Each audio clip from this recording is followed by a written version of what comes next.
Selamat tengah hari tuan-tuan dan puan-puan. Denyut nadi suara rakyat bergema di channel ini.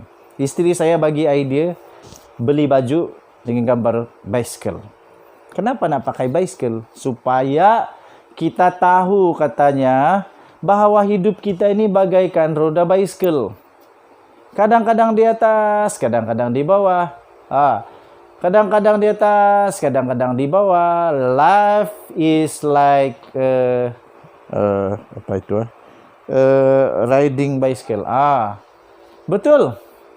Hidup ini bagaikan memandu ataupun menunggang bicycle. Kalau kita tak teruskan, kita confirm jatuh. Susah manapun teruskan hidup, barulah kita tak jatuh. Tapi kalau kita berhenti, bicycle itu pasti jatuh. Macam mana tahan pun, boleh tahan, tapi akhirnya pasti jatuh juga. Tuan-tuan dan puan-puan, denyut nadi suara rakyat bergema di channel ini. Yang mengejutkan tuan-tuan dan puan-puan, duduk dekat sikit. Mai dekat-dekat, komen banyak-banyak. Dulu, ada satu masa tersangatlah heboh. Kata Najib tak ada kaitan dengan segala urusan 1MDB.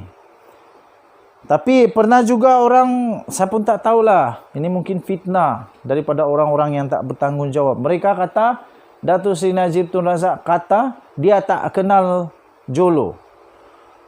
Banyak orang kata Najib tak kenal Jolo. Tapi sebenarnya, sampai sehingga ada satu artikel saya baca, Datuk Seri Najib Tun Razak kata, tolong keluarkan mana link yang Datuk Seri Najib Tun Razak pernah cakap, yang dia pernah cakap dia tak kenal Datuk Seri Jolo. Maksudnya, Datuk Seri Najib Tun Razak tak pernah mengaku dia tak kenal Jolo. Tapi ramai orang yang cuba untuk fitnah, rasanya. Tak tahulah betul ke tidak. Tapi pernah juga nenek saya cakap, pokok tak akan bergoyang kalau tak ada angin yang tolak. Kecualilah ada orang goyang dekat bawah. Okey tuan-tuan dan puan, ternyata memang betul Datuk Seri Najib Tun Razak memang ada bisnes, memang ada hubungan dengan Jolo. Kalau benar apa yang disebut oleh bekas pengerusi 1MDB. Tuan-tuan dan puan-puan, ada satu dokumen telah dikeluarkan daripada mahkamah menyatakan bahawa bukan hanya tanggapan lagi bahawa Datuk Seri Najib Tun Razak memang rapat dengan Jolo, tetapi memang satu realiti bahawa Datuk Seri Najib Tun Razak memang kenal dan rapat dengan Jolo. Kenapa? Menurut saksi tersebut, bekas pengerusi 1MDB, Najib Razak dah banyak kali jumpa dengan Jolo. Malah sebelum dia jadi Perdana Menteri. Tuan-tuan dan puan-puan. Demikian kata bekas pengerusi 1MDB, saksi ke-13 untuk perbicaraan 1MDB Datuk Seri Najib Tun Razak, iaitu Muhammad Bakir, berkata dia berasa ragu dengan cadangan untuk usaha sama syarikat itu dengan syarikat Abu Dhabi Petro Saudi International atau PSI. Namun, Muhammad Bakir berkata Najib pada masa itu menerusi panggilan telefon.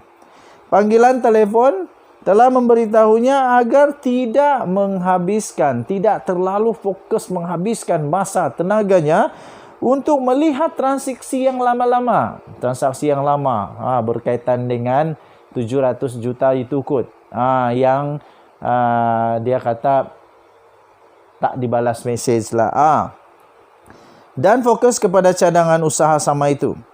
Najib memberitahu perkara itu setelah dia selesai bercakap dengan Loh Teck Jo. Sekali lagi, Najib memberitahu perkara itu setelah dia selesai bercakap dengan Loh Teck Jo, atau lebih dikenali sebagai Jolo, katanya lagi. Dia berkata demikian dalam keterangannya di mahkamah untuk perbicaraan kes pindah audit 1MDB terhadap bekas Perdana Menteri Datuk Seri Najib Tun Razak dan bekas CEO 1MDB Arul Kandasamy di Mahkamah Tinggi Kuala Lumpur hari ini. Saksi pendakwaan ke-13 itu merujuk kepada satu mesyuarat Lembaga Pengarah 1MDB yang dihadirinya dan Jolo pada 26 September 2009. Ini detail. Bukan sekadar bayangan, tetapi ada tariknya 26 September 2009 di mana ahli perniagaan itu didakwa menerima panggilan telefon daripada Najib. Najib telefon. Waduh, semakin susah. Aku pun semakin peluh. Malah kata Muhammad Sakir, iaitu bekas pengerusi 1MDB itu kata, saya jumpa Jolo di pejabat Najib. Jangan cakap kuat-kuat. Shh, nanti orang dengar. Saya jumpa Jolo di pejabat Najib. Kata pengerusi 1MDB itu. Di pejabat mana? Pejabat Datuk Seri Najib. Menjawab soalan Syafiee tentang bagaimana dia ada tanggapan dengan Jolo rapat dengan Najib, Muhammad Bakir berkata, ia lebih daripada sekadar tanggapan. Katanya dia beberapa kali bertemu Jolo di pejabat Najib. Dia beberapa kali bertemu Jolo di pejabat Najib ketika menjadi timbalan Perdana Menteri dan ketika penubuhan Terengganu Investment Authority TIA yang kemudiannya 1MDB. Tuan-tuan dan puan-puan, ketika tempo pra 1MDB, iaitu baru nak pikir ni nak buat 1MDB kat dak ni, nak jadi tak jadi dak, nak jadi dak. Najib adalah timbalan Perdana Menteri dan Menteri Dalam Negeri. Kata Muhammad Bakir, ketika dia berurusan dengan Datuk Seri Najib Tun Razak sebelum dia menjadi Perdana Menteri, dia telah bertanya tentang peranan Jolo di TIA. Katanya, Najib mempertegas tentang hubungan Jolo dengannya agar dia bekerjasama dengan Jolo untuk mewujudkan pengurusan TIA. Najib yang beri arahan ke? Mahkamah sebelum ini diberitahu yang kehadiran Jolo tidak direkodkan. Dalam prosiding di depan Hakim Muhammad Zaini Mazlan sebelum ini, Bakir berkata, Najib tidak membalas pesanan teksnya. Inilah ni. Najib tidak membalas pesanan teksnya di mana dia menyuarakan kebimbangan berhubung dakwaan sebanyak 700 juta US dollar dana 1MDB yang telah dilencongkan ke syarikat lain. Najib kena jawab yang ini.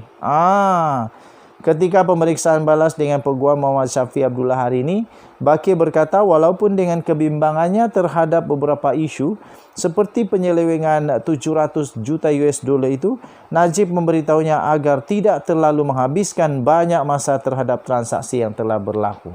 Yang 700 juta lah kot. Okey, tuan-tuan dan puan-puan, panjang lagi beritanya. Saya akan bacakan untuk bahagian yang kedua berita ini. Terima kasih. Denyut Nadi, suara rakyat bergema di channel ini. Kita jumpa lagi. Bye-bye.